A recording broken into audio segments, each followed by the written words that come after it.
22장에서 앞장에서 예수님께서는 어떻게 해서라도 그분을 올무에 얽어매어서 그를 잡아 죽일 명분을 찾으려고 했던, 그래서 고약한 질문들을 퍼부었던 바리새인들과 서기관과 율법사들과 또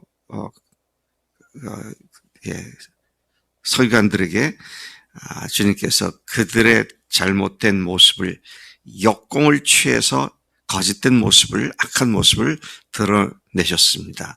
오늘도 그 연장선상에서 주님께서는 그들에게 격렬하고 거의 모욕적인 말로 공격을 취하시면서 그들의 위선과 거짓을 만천하에 드러내신 이야기를 기록해주고 있습니다. 참, 오늘 이 말씀을 보면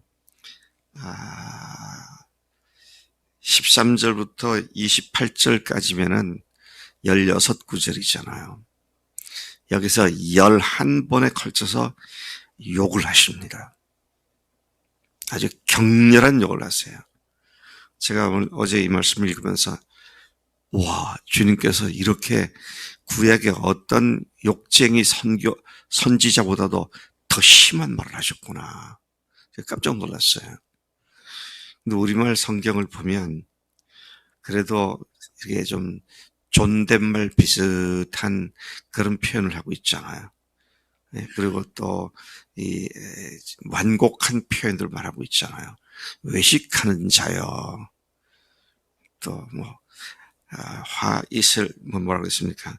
화 있을 진저 바리새인들아, 맹인들아, 화 있을 진저, 화 있을 진저, 그렇게 말씀을 하고 계시는데, 그렇게 번역되어 있는데, 그냥 노골적으로 오늘 우리가 한국에서 사용하는 말로 표현을 한다면 엄청난 모독적인 말씀을 하셨구나 라는 사실을 볼 수 있습니다.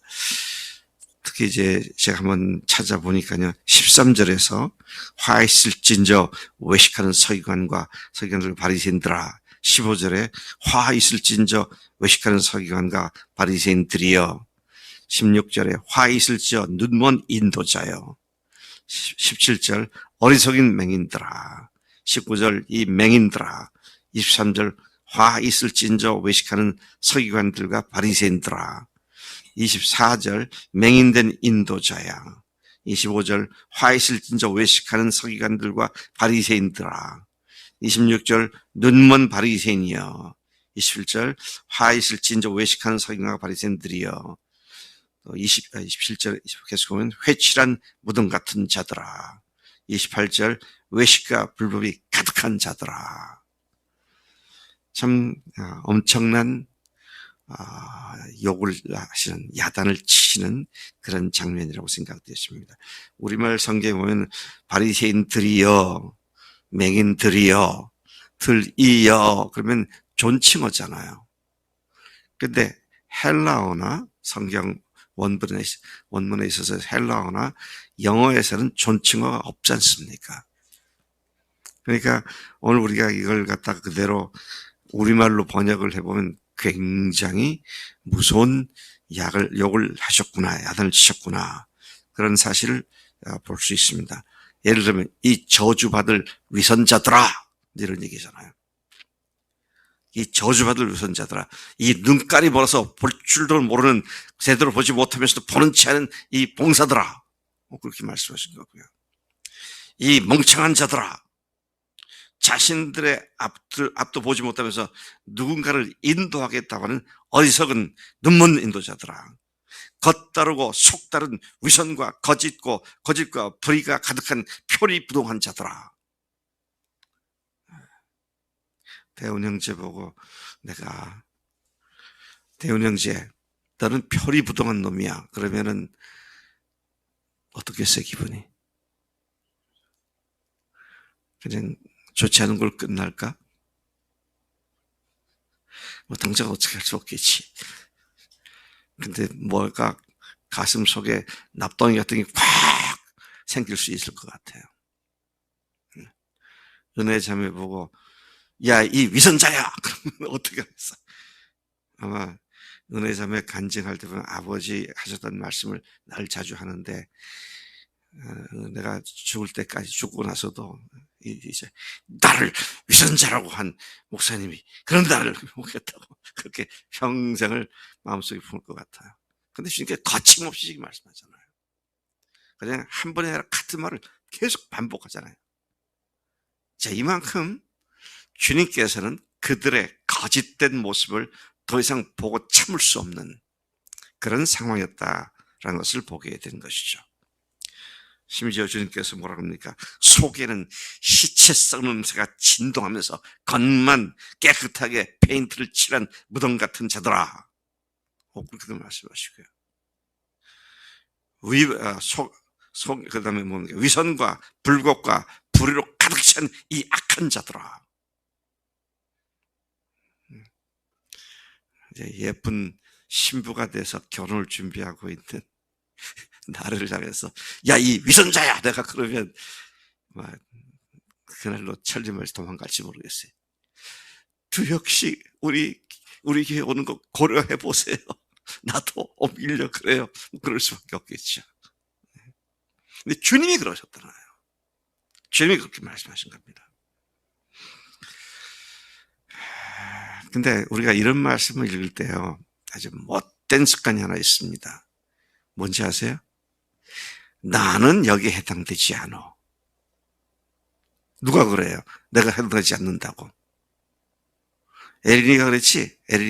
에린이에게 나는 이렇게 해당되지 않아. 왜? 예수 믿으니까. 이때 이 사람은 하나님 안 믿었나? 가장 잘 믿는다고 폼잡았던 바리새인과 서기관과 율법사들, 성경 박사들인데. 근데 그들을 향해서 강한 질타를 하시잖아요. 오늘 나는 어떤가?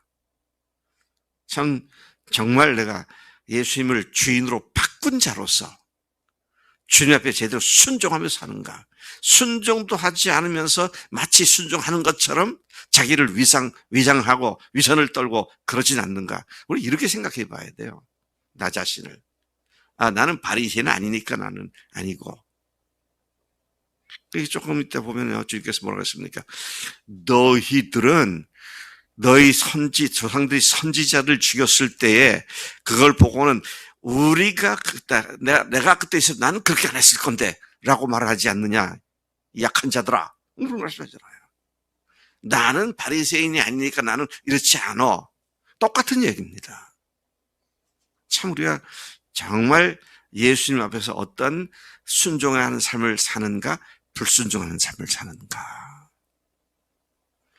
내 편한 것만 그냥 받아먹고 내가 소화 안 될 것 같은 건 얼른 못 본 척하고 못 들은 척하고 그런 건 아닌가. 우리가 주님 앞에서 우리 자신을 신중하게 잘 살피는 것이 너무도 중요한 일이다라는 것을 보게 됩니다. 자, 자신이 주인된 죄를 회개한 마음 보좌에 부활하신 예수님을 모신 믿음이 아니면 그분이 주인으로서의 역할을 할 수 있도록 내 삶을 온전히 의지하고 순종하지 않으면 자기 삶의 목적이 자신이기 때문에 주님으로 삼은 자라 할지라도 그분께 순종하지 않으면 주님의 명령을 지키려는 것은 언제나 필패할 수밖에 없다는 것입니다. 주인이라고 말을 했음에도 불구하고 여전히 자기가 주인된 행세를 계속한다면 이 말씀을 들을 때 나 그렇게 좀 살아야지 또 하나님께 회개합니다. 그렇지만 필패할 수밖에 없다. 정말 주인으로 모신 사람으로서 주인이신 하나님을 두려워하며 하나님을 공경하며 하나님을 사랑하며 사는가? 아니면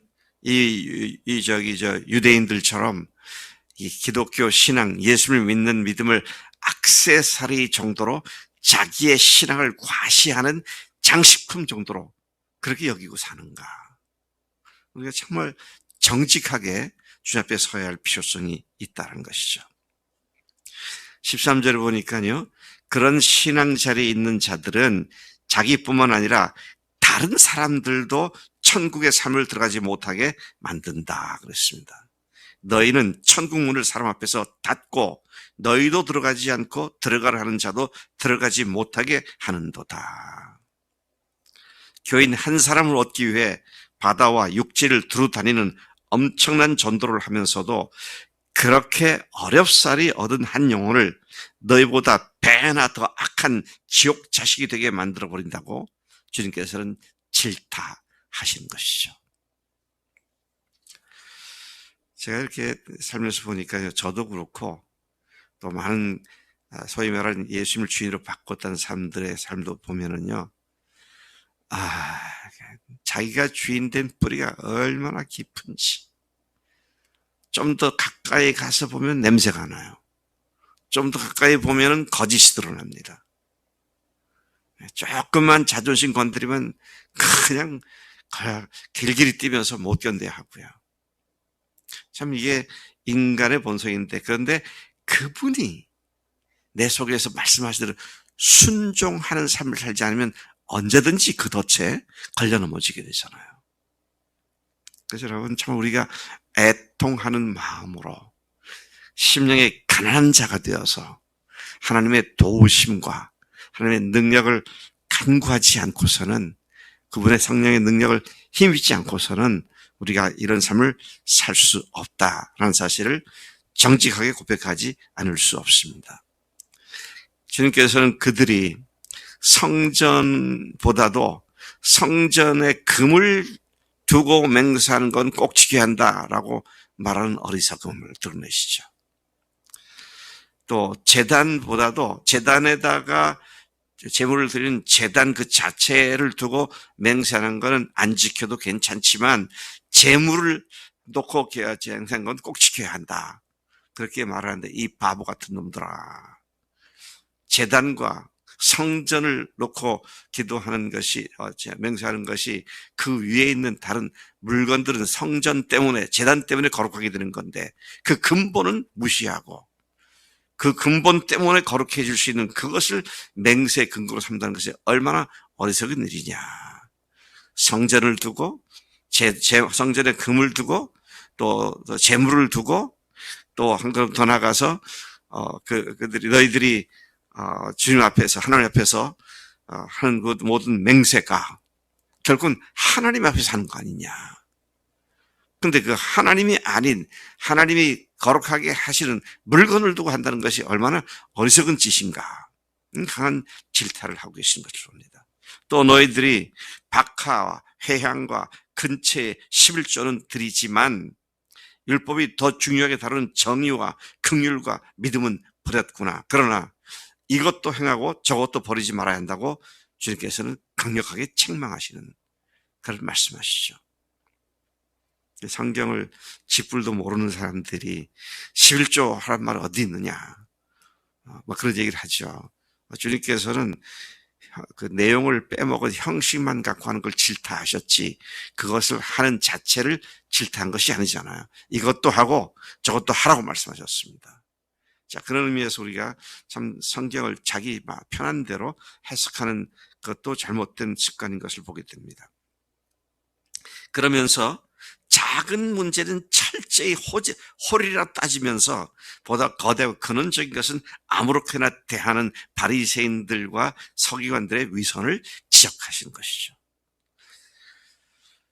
하루살이는 걸러내고 낙타는 삼키는 그런 본질적인 문제를 질타하는 것이다 하는 것입니다. 겉모습은 깨끗하게 모양을 내지만 속에는 방탕과 탐욕과 방탕으로 가득한 위선된 거짓을 말씀하십니다. 먼저 속을 깨끗하게 해야 겉도 깨끗하게 되는 것이다. 그런 말씀하고 계시죠. 겉으로는 그럴듯해 보이고 아름답게 보이나 그 안에는 죽음과 더러운 것들로 가득하다. 마지막 절에 이처럼 너희도 겉으로는 사람에게 옳게 보이되 안으로는 외식과 불법이 가득하도다. 이 저주받을 자, 위선자들아. 그렇게 주님께서 질타하신 것이다 하는 것이죠. 물론 우리는 예수님의 십자가의 보혈로 죄 용서 받았고 부활의 확실한 표적으로 내가 죽고 주님이 사신 삶으로 변화된 자들이라고 우리가 믿고 그렇게 고백하고 삽니다만은 실제 삶에 그렇게 살고 있는가? 그렇게 말씀에 순종하면서 사는가? 네. 두 아들 비유 기억하시죠? 두 아들 비유. 오늘 가서 밭에 가서 일 좀 해라. 맏아들이 네, 그렇게 하겠습니다. 그 둘째는 아니요, 안 하겠어요. 그랬는데 첫째는 말은 그렇게 해놓고 도망쳤고 둘째가 가서 일을 했다. 이 둘 중에 누가 아버지 뜻대로 했느냐. 주께서 그렇게 말하셨는데 오늘 우리가 우리 자신을 나는 부활로 구원받은 자다라고 딱 믿음의 설정한 자리에 서 있으면서 실제는 여전히 자기가 주인대로 산다면 이것이 뭐라고 했습니까? 자기도 지옥불에 갈 뿐 아니라 뭐라고 했습니까? 다른 사람들도 지옥불로 가게 만드는 그런 결과가 될 수 있다. 참 주님께서 얼마나 분노하셨고 답답하셨으면 이렇게 아주 저주의 험한 저주를 하면서 이런 말씀하셨을까. 근데 나도 그렇게 주님 앞에서 그런 모습이 아닌가. 나는 주님께서 말씀하실 때 내 계산 가지고 주님 말씀을 못 들은 척하고 끝까지 내 생각대로 하는 못된 습관은 없는가. 주님 앞에 그렇게 엎드려서 자신을 살피는 이 아침 시간 되기를 축복합니다. 하나님 아버지 감사합니다. 주님 앞에는 숨길 수가 없고 주님께서는 저희들의 심중을 꿰뚫어 보시는 저희들의 영혼을 꿰뚫어 보시는 주님이신 것을 고백합니다. 하나님 모든 거짓과 위선과 불의와 불법과 하나님께서 보시기에 합당치 않은 것들을 마음속에 품고 살지 않게 하시고 늘 그것을 주 앞에 토해내고 주님께로부터는 새로운 신선한 영적인 공기를 흡입하며 매일을 참으로 정결하고 신선하게 사는 우리 삶들을 인도하시는 줄로 믿습니다. 이 아침에 저희들에게 회개하는 마음을 주시고 이 아침에 저희들의 심령을 새롭게 해주시는 하나님의 은혜를 누리도록 역사해 주옵소서. 의지하고 감사드리며 예수님의 이름으로 기도를 쌉나이다. 아멘. 아멘.